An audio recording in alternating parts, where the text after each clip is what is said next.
মহান আল্লাহ সুবহানাহু ওয়া তাআলার দরবারে শুকরিয়া তার সকলে জবান ছেড়ে দিবেন আলহামদুলিল্লাহ আলহামদুলিল্লাহ আর আলহামদুলিল্লাহ আলহামদুলিল্লাহ লাখোটি দুরূদ সালাম হাদিয়া রাসূল পেশ করতেছি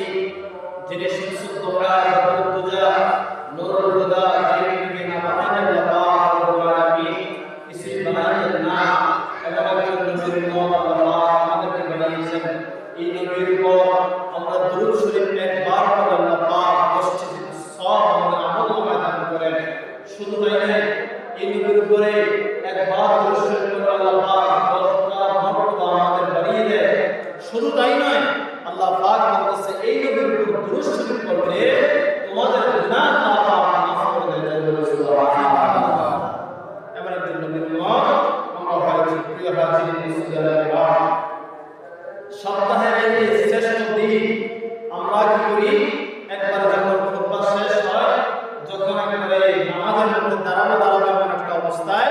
আমরা মসজিদের মধ্যে আসি কিন্তু আল্লাহ পাক রব্বুল আলামিন সূরাতুল জুমআর মধ্যে বলেছেন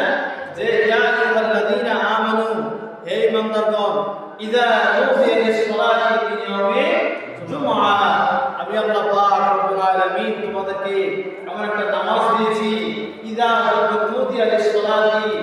নুদিয়া লিস-সালাতি মিন ইয়াউমিল জুমআ জুমার আযান জুমার আহ্বান জুমার দিন যে মুয়াজ্জিন সাহেব ইমাম সাহেব তোমাদেরকে ডাকে এই ডাক যখন তোমার কানের মধ্যে যায় নুদিয়া লিস-সালাতি মিন ইয়াউমিল জুমআ ফাসআউ ইলা যিকরিল্লাহ আল্লাহ পাক রব্বুল আলামিন বলছে সব কাজকর্ম ছেড়ে দিয়ে সব কাজকর্ম একদিকে রেখে দুনিয়ার সব ব্যস্ততা সব কিছু একদিকে রেখে আমি আল্লাহর কাছে সারা দেওয়াটাই তোমাদের জন্য সবচেয়ে বড় জিকির সবচেয়ে বড় আমি আল্লাহকে স্মরণ করা হাজির কিন্তু দুঃখ এবং আফসোসের সাথে বলতে হয় আমাদেরকে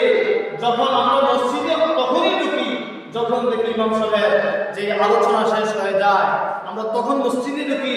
ইমাম সাহেব যখন সালাম ফিরিয়ে দেয় তখন আমরা বের হয়ে যাই আমাদের যে পরবর্তীতে আমাদের যে 4 রাকাত বাদাল জুমা আছে 2 রাকাত প্রত্যেক সুন্নাত আছে এগুলো আমরা ব্যবহার করি না আল্লাহ পাক আমাদেরকে ওই পরিপূর্ণ আমল করার তৌফিক দান করুন সকলকে আমিন প্রিয় হাজিরিন আপনি আমি